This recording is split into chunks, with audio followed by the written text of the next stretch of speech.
عزیز طلبہ، میں تو حضرت مولانا غفران ساجد صاحب کی حیت میں چلا آیا تھا کہ انہوں نے بتایا کہ ایک جدید طرز میں ایک ادارہ چلایا جا رہا ہے، وہاں بچوں کے حفظ قرآن کا بہت اچھا انتظام ہے، اور حقیقت یہ یہی دیکھنے کے لیے اور سننے کے لیے چلایا ہے۔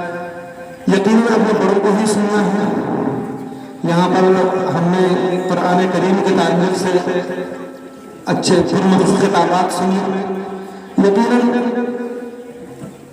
جو انسان اللہ رب العزت کے کلام کو محفوظ کرتا ہے وہ آقا انعامدار حبیب کبریا صلی اللہ علیہ وسلم کی زبان میں اللہ کا خاص اور اہل اللہ میں شمار ہوتا ہے۔ ظاہر سی بات ہے کہ دنیا کے اندر کوئی بھی قول، کوئی بھی مذہب، کوئی بھی فلسفہ ایسا نہیں گزرا جن کی مقدس کتابیں اس طرح محفوظ ہوں جس طریقے سے قرآن کریم آج تک محفوظ ہے۔ دنیا کے اندر ہر مذہبی کتاب کے تقریباً کتنے ورژن نکل چکے ہیں، کسی کے 35، کسی کے 70 ورژن تک آئے ہوئے ہیں۔ یعنی ایک نسخہ کو دیکھیے تو دوسرے نسخہ سے بڑا اختلاف ہے الا قرآن کریم کے، اور اس کی وجہ صاف ہے۔ اللہ رب العزت نے ارشاد فرمایا اِنَّا نَحْنُ نَزَّلْنَا الذِّكْرَ وَإِنَّا لَهُ لَحَافِظُونَ، کہ ہم نے قرآن کریم کو نازل کیا اور ہم اس کی حفاظت کرنے والے ہیں۔ اور حفاظت کا بڑا انوکھا طریقہ دیکھیے، کسی کے وہم و گمان میں بھی نہیں کہ ایک طبقہ سے یہ کہا گیا کہ تم قرآن کریم کے الفاظ کو یاد کر لو، اس کو اپنے سینوں میں محفوظ کر لو، اور ایک طبقہ سے کہا گیا کہ اس کے معانی کو محفوظ کر لو۔ ایک تیسرا طبقہ ایسا پیدا ہوا جس نے اس کے قراءت کے طریقوں کو محفوظ کر لیا، جسے ہم قرآن کے نام سے جانتے ہیں۔ معانی کو محفوظ کرنے والے کو ہم مفسرین کہتے ہیں، اور یہ الفاظ کو یہ محفوظ کرنے والے الفاظ۔ دوستوں، ایک واقعہ آزادی کے وقت کا ہے اور پتہ نہیں اب تک کتابوں میں ملا نہیں ہے، لیکن میں نے بہت مستند لوگوں سے سنا کہ حضرت شاہ اسماعیل شہید رحمۃ اللہ علیہ کے یہاں ایک انگریز آیا جب 1857 کے بعد ایک یہ رائے پیدا ہوئی کہ مسلمانوں کے اندر جو جذبہ جہاد ہے اس کا اصل جو مصدر ہے، اس کا اصل منبع ہے، وہ ہے قرآن کریم۔ لہذا قرآن کریم کا خاتمہ ضروری ہے۔ اس وجہ سے ان لوگوں نے یہ طے کیا کہ قرآن کریم کو ختم کیا جائے۔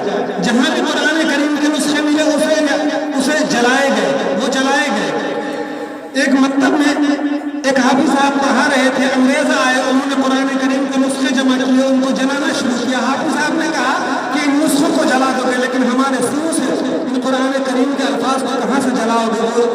وہ پریشان تھا کہ یہ ان بچوں نے جو قرآن کریم کو یاد کیا ہوا ہے۔ ایک چھوٹا سا بچہ، میں بہت جلدی میں سنانا چاہ رہا ہوں کہ وقت کی قلت ہے، ایک چھوٹا سا بچہ الحمدللہ سے شروع کرتا ہے اور سورہ ناس تک اس کو سنا دیتا ہے۔ دوستوں، اپنا ایک ذاتی تجربہ بیان کرتا ہوں۔ دنیا کے اندر بہت سارے ممالک ہیں جنہوں نے اسلامیہ کی حفاظت میں بڑے بڑے رجال کار پیدا کیے۔ ازبکستان انہی میں سے ایک ممالک میں سے ہے۔ وہاں کی ایک لڑکی تھی، انجینئر تھی، وہ بغیر سے علاج دہلی آئی اور اس نے مجھ سے بڑے اس سے کہا کہ قرآن کریم پڑھا دو۔ میں نے کہا کہ تمہارے یہاں قرآن کریم پڑھانے والے نہیں ہیں؟ اس نے کہا بالکل نہیں۔